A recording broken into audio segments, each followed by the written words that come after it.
Li fuq livell tal-Unjoni Ewropea kien hemm qbila l-ewwel darba dwar mekkaniżmu li jara l-pajjiżi differenti jaqsmu l-pis tal-immigranti intlaqa b'mod pożittiv, dan anke minn organizzazzjonijiet li jaħdmu fil-qasam tad-drittijiet tal-bniedem, għalkemm fl-istess ħin mhumiex jaraw biżżejjed impenn favur id-drittijiet tar-refuġjati.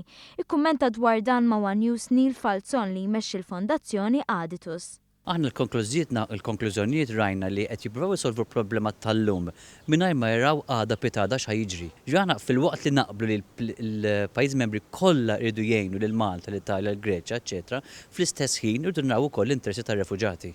Permezz tal-ftehim kien stabbilit il-prinċipju li l-pajjiżi tal-Unjoni Ewropea jieħdu immigranti minn dawk l-iktar milquta.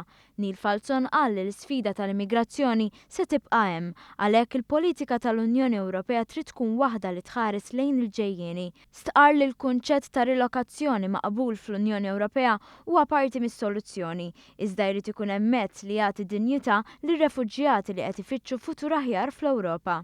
Aħna l-inkwitana huwa li meta nitkellmu fuq rilokazzjoni isna tittrattaw ir-refuġjati bħala oġġetti li nistgħu naqbduhom minn pajjiż u nitfgħuhom ġo pajjiż ieħor mingħajr ma nsaqsuhom. Inti tixtieq tmur Franza pereżempju martek fejn qiegħda, raġel tiegħek fejn qiegħed, it-tfal, in-nannit, eċċetera. Intant diskussjonijiet dwar l-immigrazzjoni mistennija jkompli jiżviluppaw fi żmien li ġej, fost oħrajn dan fis-summit bejn pajjiżi Afrikani u membri tal-Unjoni Ewropea li se jsir aktar tard din is-sena f'pajjiżna.